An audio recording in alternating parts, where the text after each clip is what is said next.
Hi అండి, welcome to my channel జేసీఎంఎన్ cooking vlogs. ఈరోజు మంచి వీడియోతో మీ ముందుకు వచ్చేసాను.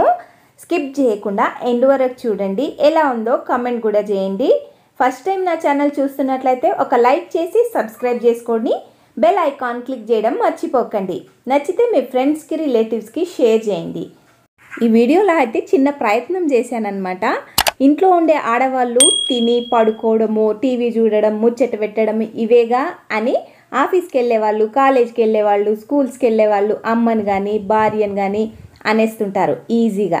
కానీ వాళ్ళు ఆఫీస్కి వెళ్ళిన తర్వాత ఇంట్లో ఎంత కష్టపడతారు, తిన్నారా ఉన్నారా అని అడగడానికి కూడా టైం ఉండదు బయటికి వెళ్ళిన వాళ్ళకి.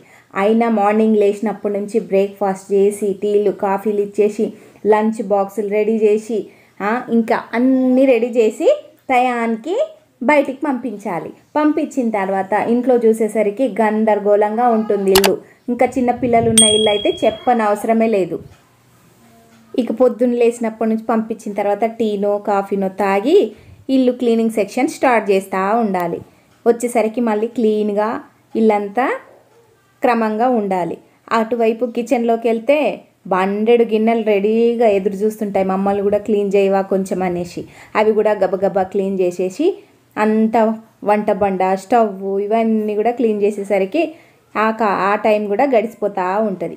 వచ్చి చూసేసరికి కొద్ది టైంలో మళ్ళీ బయటికి వెళ్ళి చూసేసరికి చెట్లు కానీ దుమ్ము కానీ రెడీగా చూస్తుంది. మమ్మల్ని కూడా క్లీన్ చేయండి, కొంచెం మాకు కూడా కొంచెం వాటర్ ఇవ్వండి, లేదంటే మమ్మల్ని చూడండి మధ్యాహ్నం వస్తుంది ఎండ కొడుతుంది అని అవి కూడా వాలిపోయి ఆలక చూపిస్తుంటాయి చెట్లు అన్నమాట. చెట్లు అంటే ఇష్టం లేని వాళ్ళు ఎవరు ఉండదు కదండి. ఏ ఇంట్లో అయినా చిన్న గార్డెన్ అయినా ఉంటుంది కదా. మా చెట్లు అయితే చాలా సూపర్గా ఉన్నాయి.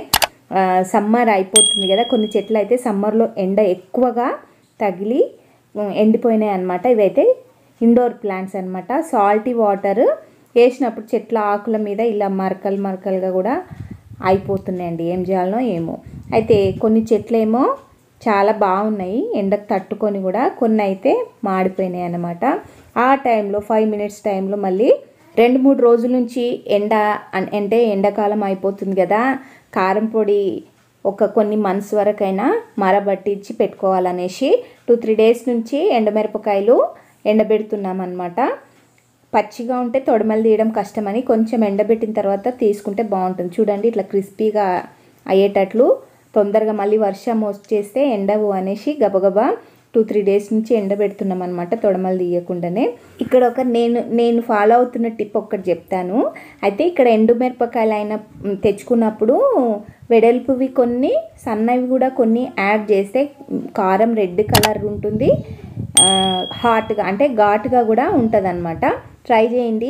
అయితే ఇలా ఎండబెడుతున్నప్పుడు విత్తనాలు రాలిపోతాయి కదా, ఆ విత్తనాలు కూడా పడేయకుండా ఇసుక అవంతా క్లీన్ చేసుకొని పౌడర్ పట్టించినప్పుడు అందులోనే కలిపి మరబట్టిస్తే చాలా బాగుంటుంది, వేస్ట్ కాదు, ఇంకా ఘాటుగా కూడా ఉంటుంది, ఎక్కువ రోజులు కూడా కారం పొడి వస్తుంది అనమాట. చూడండి ఈ విత్తనాలే, ఇవి కూడా బాగా ఎండితేనే మంచి పౌడర్ అవుతాయి అనమాట. మీరు కూడా ఫాలో అవ్వండి. మీరు ఇలానే చేస్తారా? ఇలా గాలికంతా అటు ఇటు పోతూ ఉంటాయి, ఉన్నప్పుడు సర్దుకొని మళ్ళీ గబగబా లంచ్ టైం అవుతుంది. కిందికి వచ్చేసరికి మళ్ళీ స్టెప్స్ మీద కూడా చిన్న చిన్న వాటర్ తక్కువ అవసరం ఉన్న చెట్లు కూడా పెట్టాను. ఎలా ఉన్నాయో చెప్పండి, చాలా బాగుంటాయి. మీరు కూడా ఇలానే చేస్తారా? ఇక్కడైతే ఒక చెట్టు చనిపోయిందనమాట, ఎండకి తట్టుకోలేక. అంటే కొద్దిగా ఎండలో నీడలో పెరిగే చెట్టు అన్నమాట. చూడండి ఈ చెట్టు ఎంత బాగుందో. ఎవరింట్లో అయినా ఈ చెట్లు ఉంటాయి కదండి. స్టెప్స్ మీద ఇంకా పెట్టాలి పై వరకు. గోడ మీద పెట్టిన తొట్లలో ఉన్న చెట్లు అయితే మొత్తము వాడిపోయినాయి. ఇవేమో బయట చిన్న గార్డెను, అందులో ఆవాల చెట్టు పెద్దగా మొలిచిందనమాట, అంటే పెరిగిన తర్వాత కొన్ని హార్వెస్టింగ్ చేసినాను ట్రై చేద్దామని. చూడండి ఇక్కడ కొన్ని ఎండిపోయినాయి అన్నమాట. ఎలా వస్తాయో చూడాలి, మరి మీకు కూడా షేర్ చేస్తాను చూడండి. ఇక అవన్నీ గబగబా పని ముగించుకొని మళ్ళీ కిచెన్లోనికి వచ్చేసరికి అక్కడ కూడా మిగిలిపోయిన పని వెయిట్ చేస్తూ ఉంటుంది. హాల్లో ఉండే ఏదైనా దుమ్ములు కానీ సోఫాలు కానీ ఇవన్నీ కూడా గబగబా క్లీన్ చేసుకోవాలి. వంటలోకి వెళ్ళినాక మళ్ళీ ఇవి చేసుకోవడానికి వీలుండదు కాబట్టి ఇవన్నీ క్లీన్ చేసుకొని వంటకి వెళ్ళాలి. ఈ చిమ్నీ ఫ్రిడ్జ్లు ఉన్నాయి కదండి, దుమ్మునైతే ఇట్లా అయస్కాంతం లెక్క అట్రాక్ట్ చేస్తాయి. ఒక్కరోజు క్లీన్ చేయకపోయినా మార్నింగ్ క్లీన్ చేస్తే ఈవినింగ్ వరకు సన్న దుమ్ము పట్టేస్తుంటుంది అనమాట. గబగబా క్లీన్ చేసుకొని ఇల్లు ఊడ్చేసుకొని లంచ్ ప్రిపరేషన్కి రెడీ చేస్తున్నాను. మా వారు 3 kgs రవ్వ చేప తీసుకొచ్చాడనమాట. ఒకటే చేప చాలా పెద్దగా ఉంది, కానీ ఇక్కడ స్కిన్లెస్ చేప తీసుకొచ్చాడనమాట. కొన్ని ఫిష్ ఫ్రైకి, కొన్ని పులుసుకు పెడదామని రెడీ చేస్తున్నాను. అంతకుముందే సాల్ట్, పసుపు ఇవన్నీ వేసి క్లీన్ చేసి, నిమ్మకాయ రసము ఇవన్నీ వేసి క్లీన్ చేసిన తర్వాత మళ్ళీ నేను వెనిగర్, సాల్ట్ వేసి కూడా క్లీన్ చేసుకుంటున్నాను. మళ్ళీ ఇవన్నీ మ్యారినేట్ చేసి వంటకి ప్రిపేర్ చేసుకున్నాను. ఆలోపు కొద్దిగా పాలకూర టమాటా చేద్దామనేసి కట్ చేసుకున్నాను. పాలకూరలో టమాటా వేసి మీరు ఎవరైనా వండుతారా? మంచిది కాదు, స్టోన్స్ వస్తాయి అంటారు. అది నిజమేనా? నేనైతే అప్పుడప్పుడు వండుతానమాట. ఇలా ధనియాల పొడి కూడా అయిపోతే అది కూడా ప్రిపేర్ చేసుకున్నాను. నెక్స్ట్ ఈవినింగ్ మళ్ళీ టీ స్నాక్స్ తిన్న తర్వాత ఏదైనా వెజిటేబుల్స్ కానీ సామాన్ తీసుకొద్దామని బయటికి వెళ్ళినప్పుడు అక్కడ డిన్నర్ బయటనే చేయాలని డిసైడ్ అయిపోయి మండి బిర్యానీ ఆర్డర్ చేసుకొని తినేసి ఇంటికి వచ్చేసాం. మండి బిర్యానీ ఎప్పుడైనా అక్కడే తినేసేయాలి, ఇంటికి తెచ్చుకొని తింటే అంత థ్రిల్ ఉండదు, అంత టేస్టీగా కూడా ఉండదు. బయట వచ్చేసరికి హలీం కూడా ప్రొవైడ్ చేస్తే అది కూడా తీసుకొని వచ్చేసామన్నమాట. ఎలా ఉంది వీడియో? నచ్చిందా?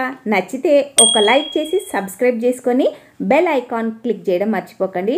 నచ్చితే నా ఛానల్ని విజిట్ చేయండి, మీ ఫ్రెండ్స్కి, రిలేటివ్స్కి షేర్ చేయండి, ఎంకరేజ్ చేయండి, సపోర్ట్ చేయండి. Thank you for watching. మళ్ళీ నైట్ రొటీన్ అనేది ఇంటికి వచ్చేసరికి వెయిట్ చేస్తూ ఉంటుంది. రేపు ఏం చేయాలి, ఎలా సర్దుకోవాలి, ఇవన్నీ కూడా చూసారా ఇంట్లో కష్టాలు ఎలా ఉంటాయో.